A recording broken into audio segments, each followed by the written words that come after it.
Anong gagawin dun sa labasan tayo? Tindahan daw po. Tindahan? Natatakot po ako dito mag-isa lang. Natatakot ka mag-isa? Anong abangan namin sa dibong mo?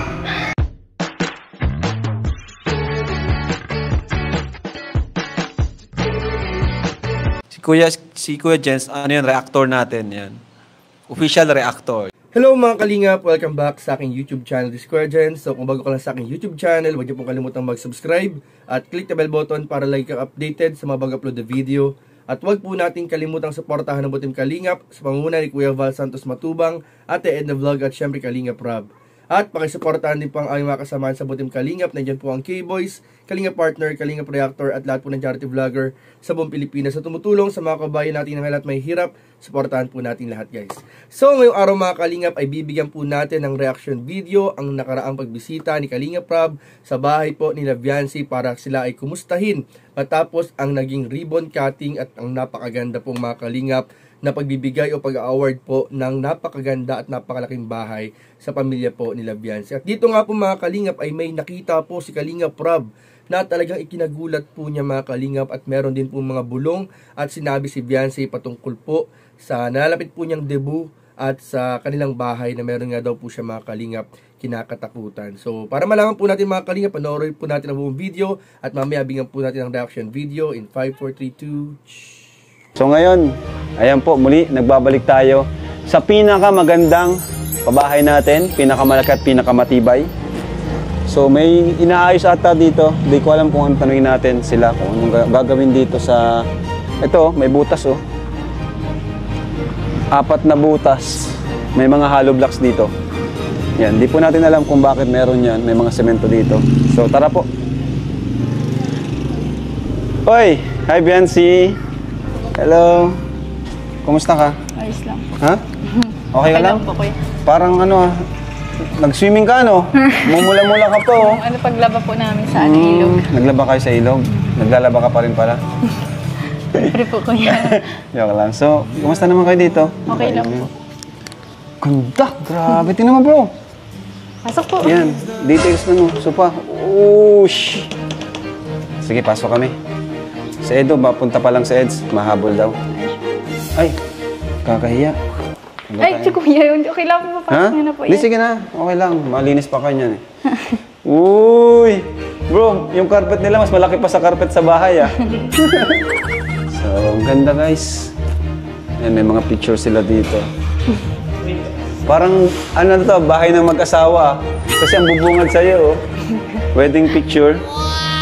Yan, si Viancy, ang cute. Grabe, di ako sanay guys, nandito tayo nagbablog ah. Maganda na po yung lamesa. Di ako sanay na ano, nandito kami ah. Namimiss ko na yung dagat, yung mga batuhan, yung mga basura. Grabe, nakakamiss. So anong gagawin pala Viancy doon? Anong gagawin dun sa labasan tayo? Tindahan daw po. Tindahan? Wow, sino nag-sponsor? Sir Lito po.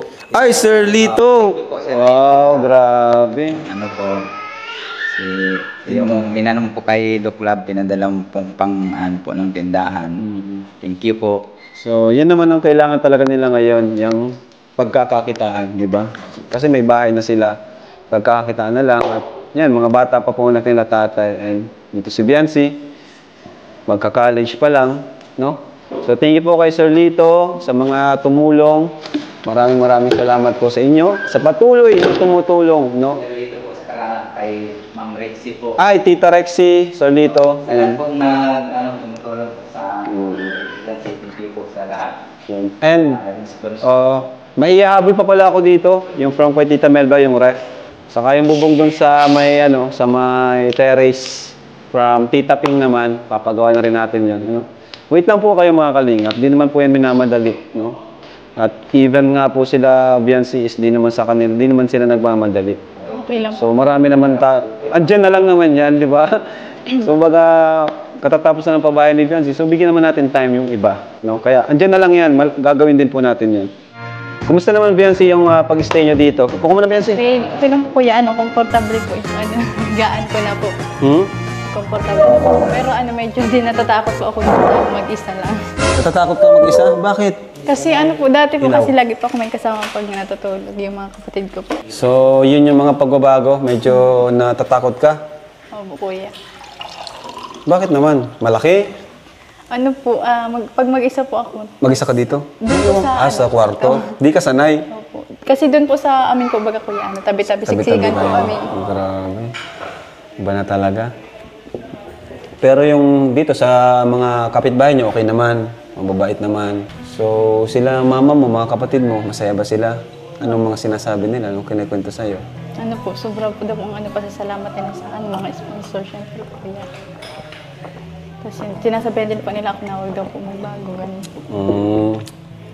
Hindi ka naman nagbabago Kahit na, ay, kahit na tapos na daw po yung pabahay po ninyo. Oo, tama naman yun kasi hindi pa naman doon nagwawakas yung journey mo as Kalingap. Part ka na ng Team Kalingap eh, di ba? Ito na rin yung parang karir mo. Part na to ng karir mo. Maliban sa pinopursue mo pang kung ano man yung kukunin mo pag college, di ba? Anong kukunin mo pag college? Wala pa. So maliban doon, meron ka ng karir, di ba? Kaya nga po, salamat Ito na yung po, kuya. trabaho mo rin, part na to ng trabaho mo. Kasi bihira yan nabibigyan ng ganyang opportunity. Sa ngayon, kayong tatlo nila, Carla, Joy, ikaw, kayong talaga yung pinalad na Kalingap Angels na magkaroon ng ganitong opportunity, no? Kaya yun, lahat ng bagay ay pagpasalamat natin kay Lord, no? And yun, tama naman yung sinabi mo na wag lang magbago at naniniwala naman kami doon. Kasi matagal ka na rin sa Kalingap. Magto 2 years na rin, di ba? Ano ka na nga eh, madibo ka na nga ngayon taon eh. Hindi na po. So, anong abangan namin sa dibo mo? Maluto lang po siguro kuya dito po. Wala na kaming ibang aabangan pa, maliban doon. Wala bang i-announce? Hindi, joke lang. Pero lang. Nga mga Kalingap, at napag-alaman nga po natin na ang ginagawa palang construction sa harap ng bahay nila Viancy ay para sa kanilang magiging bagong tindahan o sari-sari store po mga Kalingap, courtesy of mga sponsors. At yan po ay napakalaking bagay nga po mga Kalingap dahil napakarami din pong nagko-comment nung nakaraan na nababasa po natin sa mga upload na bakit daw po napakalaki ng bahay, paano daw po isusustain yung maintenance.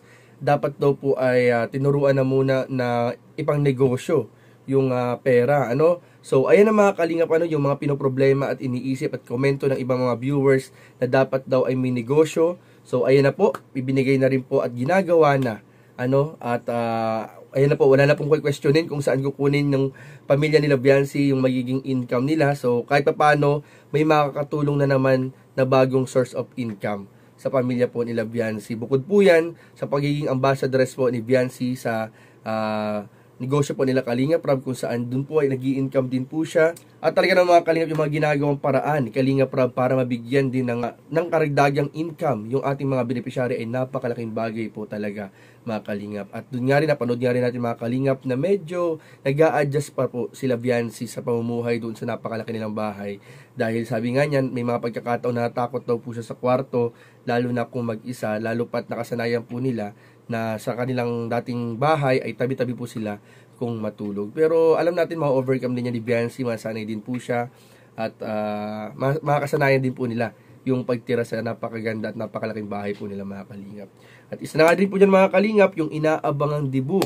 Nabanggit din po mga Kalingap, tinatanong ni Kalingap Rab si Viancy kung ano ba yung dapat abangan sa nalalapit pong dibu. Kasi kung di po ninyo alam mga Kalingap, ngayong 2025 po, ngayong September, ay magdidibo na po si Viancy mga Kalingap. Napakalapit na po mga Kalingap at yan po ay aabangan talaga ng lahat ng taga-subaybay ng Team Kalingap, lalong-lalo na ang mga taga-suporta ng Tambalang EDSI. Dahil malay natin, baka dyan nga mangyari ang revelation o ang pag-amin ng kanilang totoong estado ni Kalingap Edu.